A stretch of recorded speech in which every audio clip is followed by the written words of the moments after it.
Hello, everyone, and welcome to the show. This is Franz Sidney. So, welcome to Create with Franz, the show that talks about how to create the life that you want on your own terms using neuroscience, mindset technique, and, education about what's going on in the world.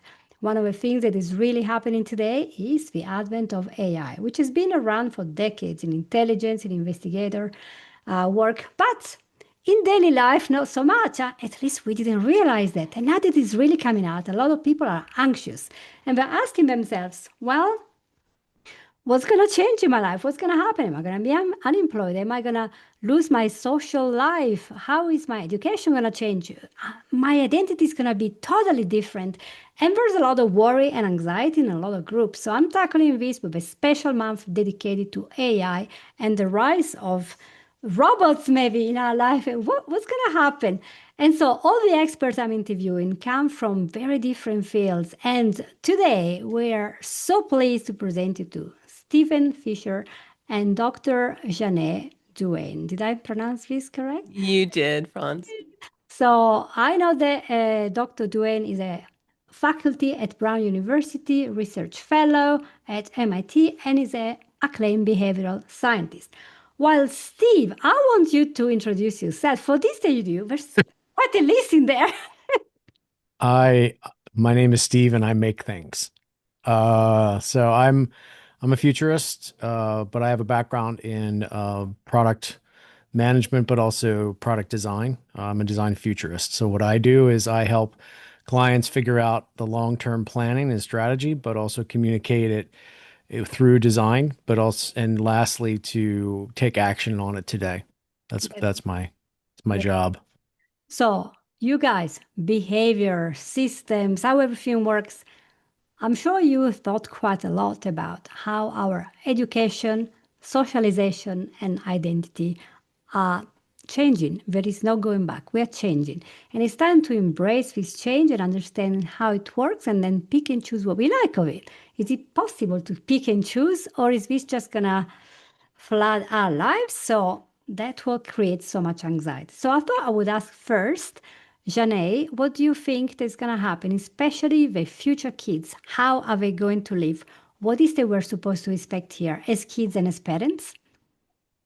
Yeah, so I think that there's a few things. I think that one, we can identify a path forward, but two, I don't think there's any way to stop what's happening, right? So, and I say that because when we think about technological growth and the rate of that change, it's never going to be slower than it is now. And so a large part of what not only we as, myself as a parent, Steve as a parent, Franz as yourself as a parent, one of the things that we need to focus on, as well as help our children focus on, is that shift in mindset. In many ways, a large part of where I spend a good portion of my time is helping folks really understand that we've been really comfortable, a little complacent, if you will. And we are feeling bombarded and anxious when it comes to not only technological changes, but with all the shifts that are occurring. And as Steve and I call some of these super shifts that are occurring and will continue to occur over the next 200 years. So the first thing to do is really to unlearn what you know or that you think that you know. This is really where the mind shift occurs. Take a list or even audit, if you will, if you're willing to go deep into it, what it is that you have for biases. How do you view the world? Like, what is your perception of the world? How do you come to each instance, each moment, each interaction? What is that lens in which you're viewing everything? What are those assumptions that you have about certain conversations, about certain circumstances in your own life? And then also, I would dig into what are some of the biases that you might have. Do you have a bias for or against something? Like, do you have a bias against technology, we'll say, or the use of technology in the home might be another great example. So by looking at your current state, you can then go, great. What of these behaviors, of these heuristics still serve me? What's working that's helping me positively move through life? And then which ones aren't helping me at all, and that I need to consider a new way of either framing or thinking. If you're unsure of this list that you've created, I then recommend having folks that you trust provide you a bit of that feedback so that, again, you're having a more holistic lens as to how you look at life, because from there, that's really where I would recommend creating more of an anti-fragile mindset where you're introducing stressors into your life. By doing that, you'll be able to start to make these shifts and feel like you're evolving as technology evolves. Right? That makes sense. Any comments on that, Steve? No, she covered that pretty She covered it. well. Yeah, Like, she covered it. yeah.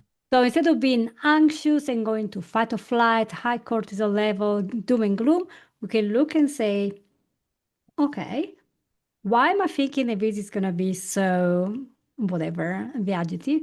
And what are my biases? Because as human beings, we learn with experience. So we're going to create a tunnel and everything has to fit in our little boxes. And, me being like an Asimov reader, and I love all this sci-fi stuff since I was tiny. I always loved robots. I'm always been excited about anything technology, like woohoo! But I always fear what's going to happen to our connection with people. Is everything's going to be mediated? For example, our identity will change as patients. Say, for example, you are ill and you want to see a doctor, and normally you just talk to a person.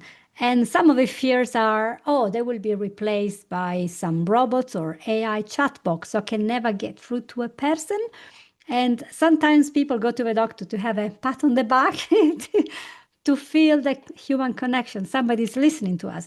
In fact, I remember when I was young, some people would go to the doctor every day and would queue for hours and hours in typical Italian style until they got seen so they could talk and unload their problems. So things are changing. Now the doctor is very busy, there's lots of technology, and AI is going to help to get things better, to maybe improve a diagnosis.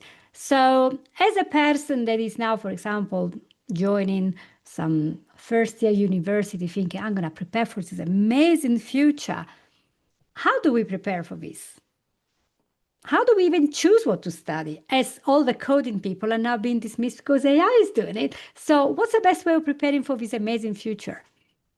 Well, there's three parts to this, and it's not about what you do in school. I mean, how many people listening to this podcast are doing what they actually studied in college, or what they wanted to do? Things change. I wouldn't say just get any degree, Mm. especially if you want to be a professional like a doctor, a lawyer, engineer. I mean, those require training. Computer science is the only engineering degree that doesn't have a board test and a standards test because it changes so rapidly. I don't think development as a career will go away, per se. I think it's just like development tools. We don't develop in COBOL anymore. We don't develop in assembly language. We have higher layers of things that do more. And I think AI will also help the quality of the code, but we have to still be the human to essentially make sure that there's quality, no Mm. corruption in it. And especially if things are invented, or like we look at hallucinations in artificial intelligence, because it can't figure it out. It just makes stuff up. So I can speak to also to your earlier point about medical robots and medical devices, and I've worked some on that. But I would say that the three things, I've mentioned this before in other places, is orchestration, virtualization, and decentralization. So what does that mean? So orchestration, I think over time will become more like conductors, the like terms like prompt engineer, these other job roles, that our job will be to find the best things to make the job more optimal. So we orchestrate like a symphony. It's like finding the right instruments to perform a certain song. We're both musicians, so I can't help it. The decentralization part is that we used to have 40-year, 50-year careers in one company, and then that was shattered. And we're like multiple, multiple careers, multiple companies. We'll have things simultaneously. And then this virtualization, this return to office thing is going to also start to peel away because a lot of it is around commercial real estate investments and other types of agenda. But over time, people will see the competitive nature and the ability to work with people anywhere and have a talent pool. And I think that will come back. We tested out in COVID and it works. And people just they can go back to the old way and they can, but that will change. So, to your earlier point about the medical robots, I'm thinking of loved ones in my case that had an issue, thought there was an issue, and the human doctor didn't want to do anything. There was the fallibility in that decision making. Now, you could argue that a robot will just follow a certain decision tree and recommend certain things or deny certain things. Doctors do the same thing. They're not, a majority of doctors are essentially going through decision tree matrices to make decisions. They're not Mhm. following their gut or their instinct. So I don't know how much, if the robot can help me get through like a clinic faster and get certain things done, I wouldn't love that because if it helps speed up the process or the queue, but you're right, there should be human intervention to ensure that the robot is making those decisions in a sound way, as following the programming, if you will, just like a human doctor would. So Hmm. That's a good point because, of course, the doctor can totally misdiagnose you because they only have that. absolutely. Well, a VAI model, as I know, because I put lots of PubMed papers and I do like research papers and I read, and I'm like, hold on a minute. And then I go maybe to Gemini or to Elicit and I say, what about this paper and this other paper and this principle? And we put them together. And then we ended up finding a lot of solutions to issues, thinking, if I put together this principle from this paper and this other finding, can you find out what is in common regarding whatever? And Gemini was able to say, oh, yeah, but if you do genetic testing for that, you're going to find out that. And I'm like, wow, but you can't do that with a doctor. He's got like 10 minutes and he has to come on. And he will miss a lot of stuff because he's a human being. He might forget in the moment the dermatological condition, of which there are millions, or whatever, stomach problems. While the robot has them all there, or the AI has them all there. So it might be able to do things a lot faster, and then you can use your own judgment. It's a human thing. Hold on, that makes no sense. Or like, let's ask the doctor. So that's certainly a good point, especially in a time where doctors are always so overworked. And so we can True. help by putting the symptoms there. Can you help me? And then do our research. And then sometimes doctors say, you Google too much. Stop using Google. But now it will be stop using AI. But- Well, you hit upon a really important point that doctors are overworked, and I think when I think of certain aspects to tools like design systems, a design system in a product environment is where you have things you'd have to repeat, like design, like web pages. You don't want to have to recreate that stuff that's already exists yeah. if you have things existing. So it leaves you open to do the harder problems. So if we can take away that and the pressure from the doctor so that then there's a real issue escalated that can really be there, they'll be more available, I think, to deal with and not my diagnose. So Janae, I don't know what you think about that. Yeah, no, I would totally agree with that. A paper that I co-authored, it's out for review right now, but we looked at techno stress around clinicians, and what we found was that, not only are people, clinicians exhausted and suffering from burnout, which we know, and it's definitely a serious problem, but they also have a certain amount of technological stress that comes from different ways, the use of different technologies within their day-to-day, how those technologies work together, or as we found out, don't work together. So that you have a clinician that has to go from one system to another, try to remember after seeing more than one patient wait a minute, what were my notes from that first patient? And so you end up having these compounding factors that are really, really weighing down the clinicians on a day-to-day basis. So there's a need to help support them, and also for them to reimagine what that patient experience could look like. That makes a lot of sense to me because having been on both sides, I realize you cannot go from meetings back to back without processing and then being perfectly there.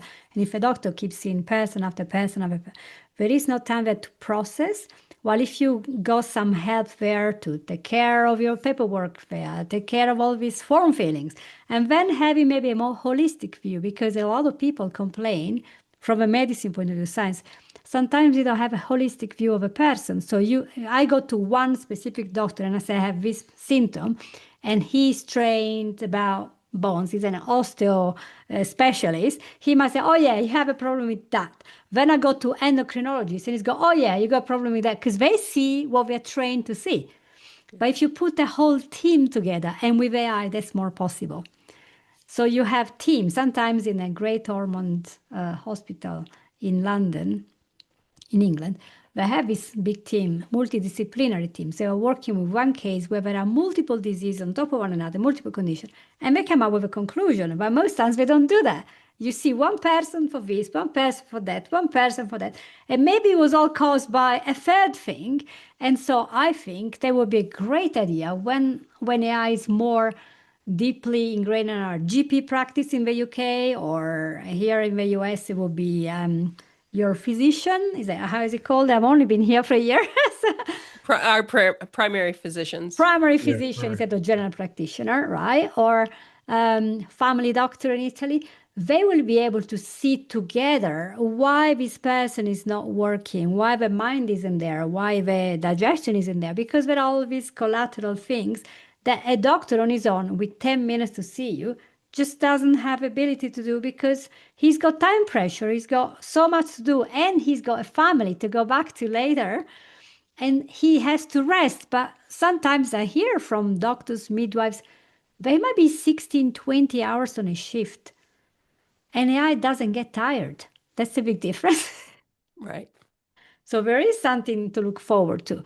So as young people and modern people, we have all this new thing, VR and AI and blockchain, and we're like, can I just switch off? Is it possible to switch off from all this technology, or do you have to embrace it? I've been asked this from older people as well. Is it possible to just say, I'm not joining this?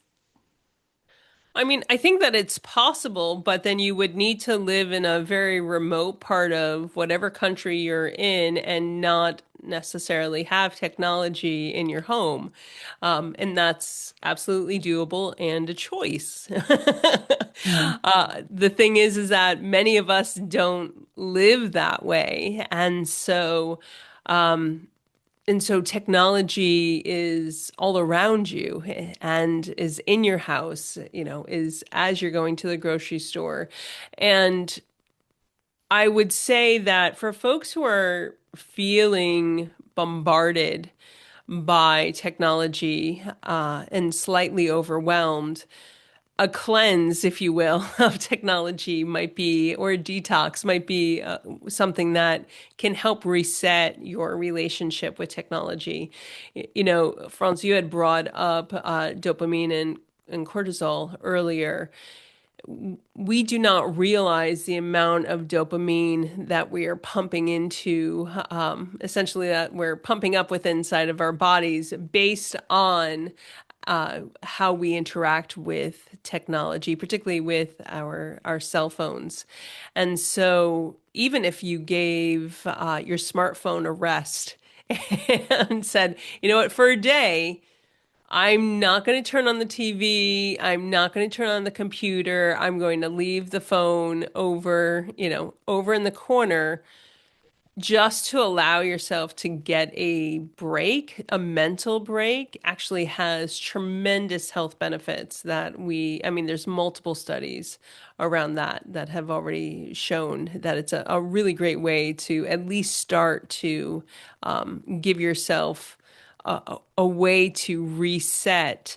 And then you can say, great. What are the rules in which I want to engage in my relationship with technology? Because it really is a relationship, whether we acknowledge that or not. And the more you can be upfront with yourself about that and hold yourself to those strict boundaries, because the addictiveness of technology will overtake you if you are not adamant about what those boundaries are. This is true. Any comments from Steve about that? No, I think Janae really touched upon it. I think the detox is good. It's just like mindful meditation or yoga or but just even like you said, we take a fast people fast. I think it's about fasting from technology as well as fasting from other things. Those limitations or restrictions actually help your system keep in balance. It is hard for people. It really is because there's genuine addiction in all of this. But the book SuperShifts takes the perspective of, we as futurists, we don't predict the future. That's an important distinction. We look at possible futures. And with SuperShifts, these are kind of accelerated convergences. They're not happening all at once. There's a new age we're moving into. We're moving away from this age of machines. We have it. It's always going to be there. But the systems and the infrastructure, the, you know, institutions that are created, school systems, factory, all of that was from a prior age. What people are feeling right now, and it's why a lot of mental health is it too, is that the change we usually had time to prepare for, we saw it. I mean, we kind of saw it, but we feel it viscerally, and it's jarring for a lot of people, especially those who don't like change, and they know that they're either going to have to pivot or die, like or pivot or retire, like they are just somewhat scared of it, and it's causing depression and anxiety and a lot of mental health. But I'm here to give a positive message, and that's what the book is too, is that you don't have to be utopian, but you can be protopian, that things are going to, there is a lot of hope, and it's a question of how you essentially don't let the future happen to you, but to design your own design the future, to take control of that and navigate it. And I think that in the long run, for anyone that's listening and also feels that, I think there is the opportunity to to reinvent yourself, to look at the world in a new way. And I think that can be positive in so many ways. It's just about putting it in place. And it goes back to, you don't have to be completely immersed in technology itself, because the book is just about tech, but it is about the world around us and about humanity. So taking those breaks is important, just as important as it is trying to use this to your own advantage. So Thank you. you're welcome. Makes sense, and I would love people to read the book Super Shift Transforming How We Live, Learn, and Work in the Age of Intelligence. The intelligence of AI is going to be superior to us. And one of the experts was saying last week that ChatGPT and all these big things that we have now, big language models, are doubling their power every year. So they're already ahead of us. I imagine the first thing is going to change is our educational system. I was talking to a professor at university here in the US for another episode, and he was saying we already use AI in the class. It's there. So just imagine these primary kids, they grow up, they don't know anything else. It's AI, it's their friend, their tutor, and you can teach them lots of stuff, explain the maths that they don't grasp. Because let's say, how many times can a teacher explain to you the power of three or the power? It just get fed up. There are 30 students, but AI will just keep repeating. I'm going to explain to you in another way. It's very patient. So I think for learning and education, it could be that people like me who had, for example, a block with mathematics, or maybe we can't read music very fast. or maybe we can't get a language fast. I'm a polyglot, so I'm just saying, but they want to get something there.